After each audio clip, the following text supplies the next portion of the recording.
Ili kupata habari zetu kila siku, tafadhali bonyeza subscribe kisha alama kengele.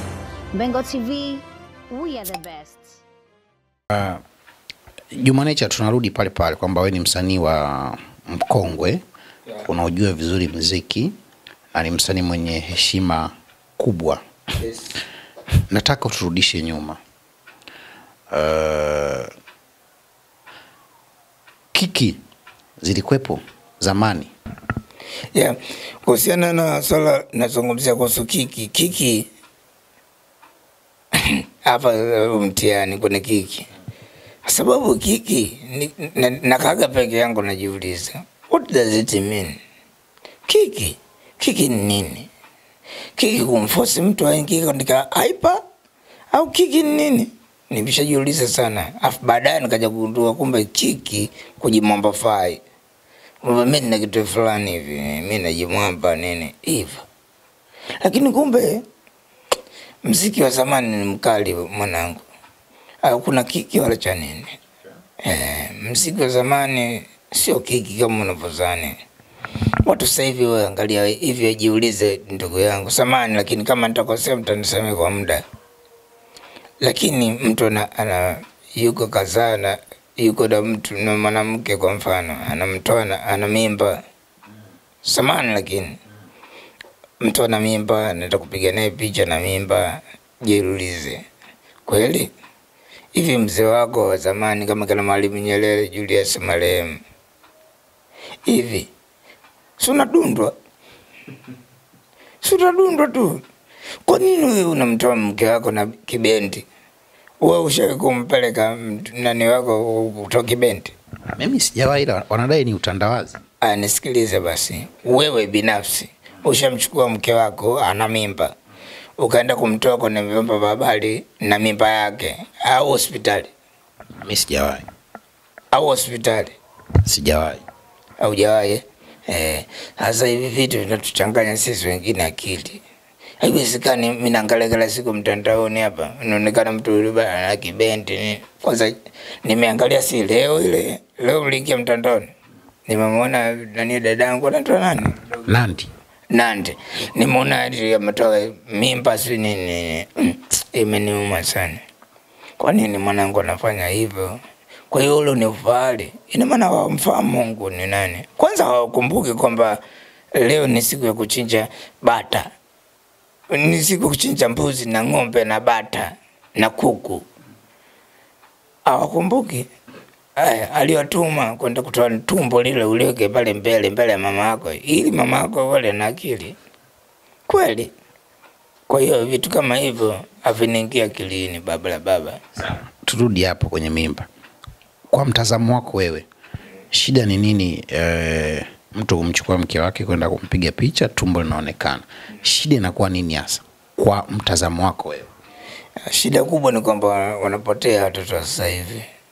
Watoto sasa hivi wanapotea. Alafu na kukadiria katika umwaka gani? Yeah. Baada ya miaka miwili kila mmoja kati yao watazeeka tu. Alafu hawezi kucheza mchezo ambao nauona hata mmoja, kwa sababu bado ni baba zamani, muziki ulikuwa hujui, walitoboa tu kizalizali la mentally. Lakini kwenye 18 wameshachemka vya kutosha. Sasa nishaona wanakurupuka. Je, hawana wazazi? Pengine siji nisemeje, siji wazazi walifanyaje au wanachukulia poa kwa sababu majina yao, I don't know. Lakini majina hata sisi tuliyapata na tunayo mpaka sasa hivi. Shida walikuwa nayo ndio hiyo. Ndio maana unaona watoto wengi watapotea tu kwenye game, watapotea. Amini ya kwamba kama mimi ni Mungu basi sawa, lakini utaona watapotea sababu ndogo tu. Uangalie management kwanza na uongozi ili waongoze vizuri. Nadhani management, kwa sababu unasafiri nao unaenda na Ulaya, unarudi na Ulaya nini, wanakupeleka kama zoba hivyo. Au jitambui, unajikuta kumbe unaweza kutulia afu kaenda sehemu kwa principal. Lakini wewe unachukulia poa. watapotea sana wanangu. Nishaona na wapenda, lakini ipo siku watanikumbuka maneno yangu. Turudi nyuma kwenye lile swali letu la kiki.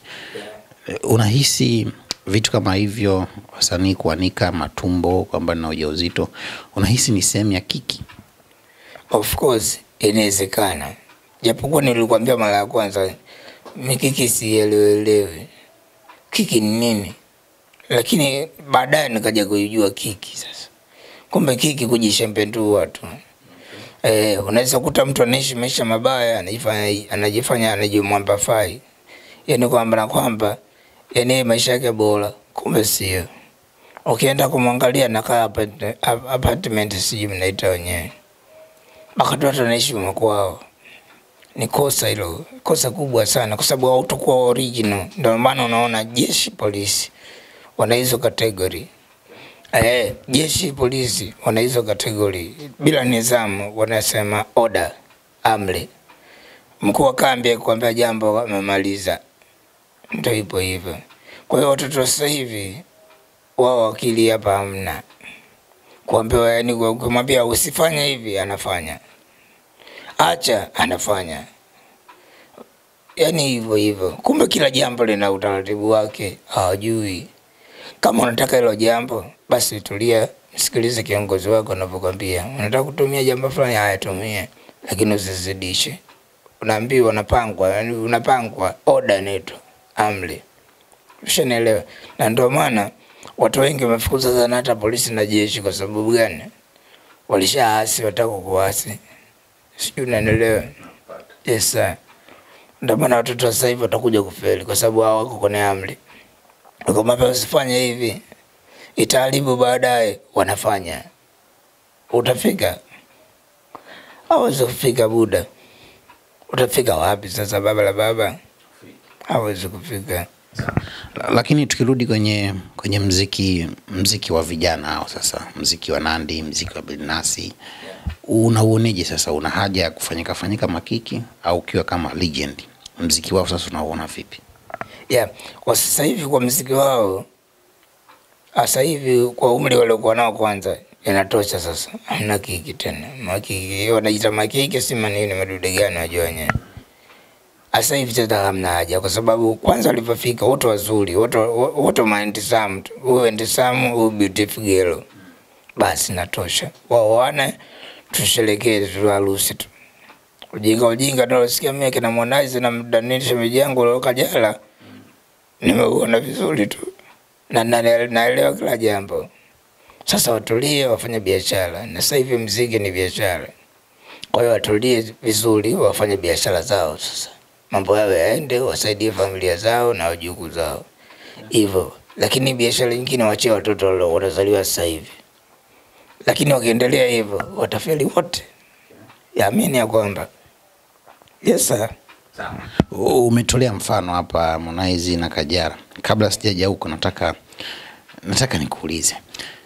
Zamani, najua nyinyi ni mastaa wa muda mrefu. Nataka nijue zamani kwenye ustaa kabla ya Bongo Flava. Yes.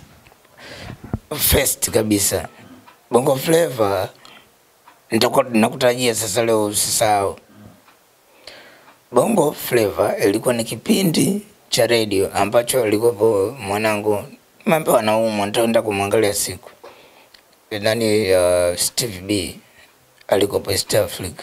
Ndio alianzisha kipindi cha kwake mwenyewe kinaitwa Bongo Flava. Utamu wa bongo. Ndio ikazaa matunda ya Bongo Flava wote. Labda kwa mtu ambaye hajui, mimi sijui tena.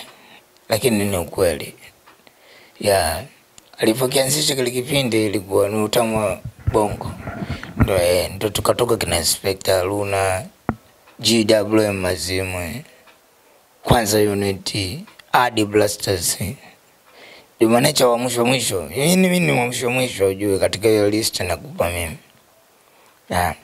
Mimi nilipotoka na mimi nikaokoa watoto wangu wengi sana. Faridi Kubanda, Mike T, Squeezer, Lichwani, Master Vapor, wako wengi. wako wengi sana, ni wote mastaa. Sema kila mmoja na shughuli zake tu, ndio hivyo. Yeah. Kwa hiyo wajipange, kwa kifupi wajipange. Hiyo tunaongea hapa nadhani kuntu.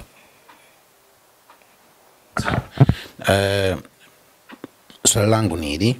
Nataka kujua mlikuwa mnaishi vipi kipindi kile, yani kipindi kile Juma hapo kwenye mahusiano. Alikuwa anaishi vipi maisha ya mahusiano? Okay. Kwa kipindi kile. Mimi niliishi maisha mazuri tu, isipokuwa tu changamoto za dunia. Unajua Mwenyezi Mungu Subhanahu wa Ta'ala haongopi. Kwa hiyo kuna matatizo kwenye ndoa. Kama unaamua kuoa, sio unaoa leo na kesho kutwa. Bora mkae miezi 7 au miaka 100. Bora kuliko ni siku 3 tu mmeachana. Sasa hiyo sio ndoa, kwa sababu tunachanga hela zetu. Hayo nayo matatizo.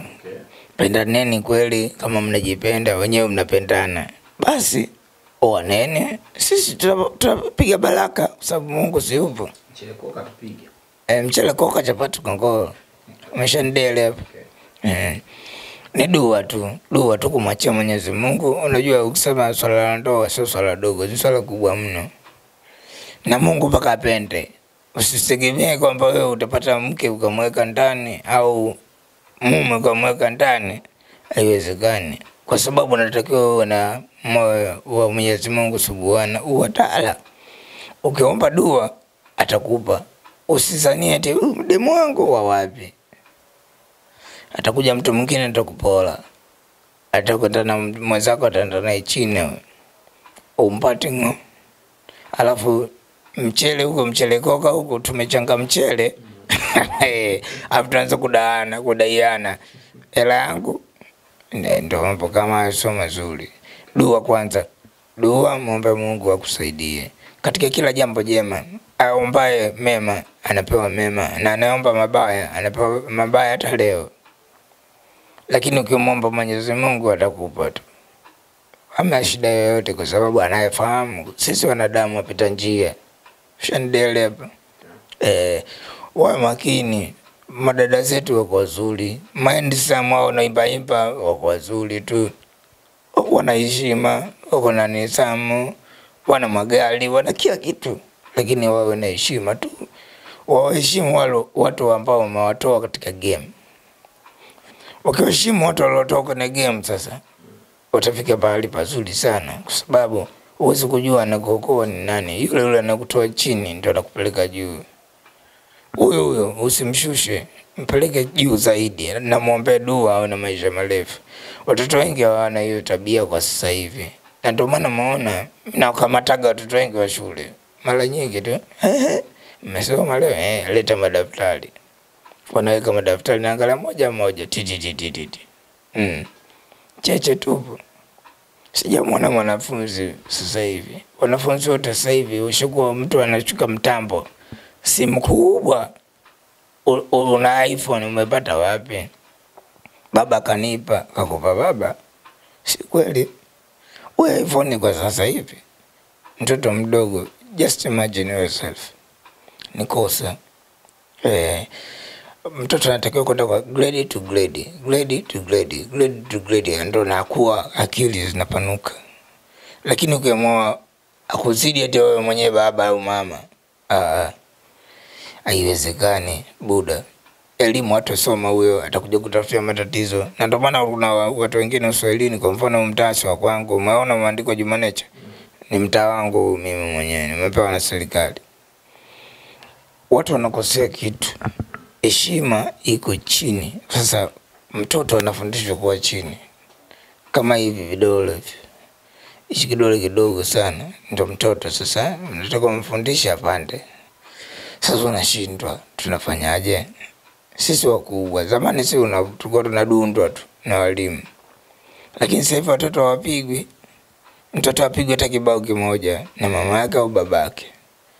Ukisema wewe baba wa nyumba ya pili, unapigwa wewe. Wanakuja kukufuata nyumba nzima. Sasa sidhani kama kuna taifa hapo. Amini ya kwamba buda. Naongea haya kwa uchungu kwa sababu nayaona mwenyewe. Uzuri wangu mmoja tu kama kiloboto. Mimi ni mtembezi, mimi natembea.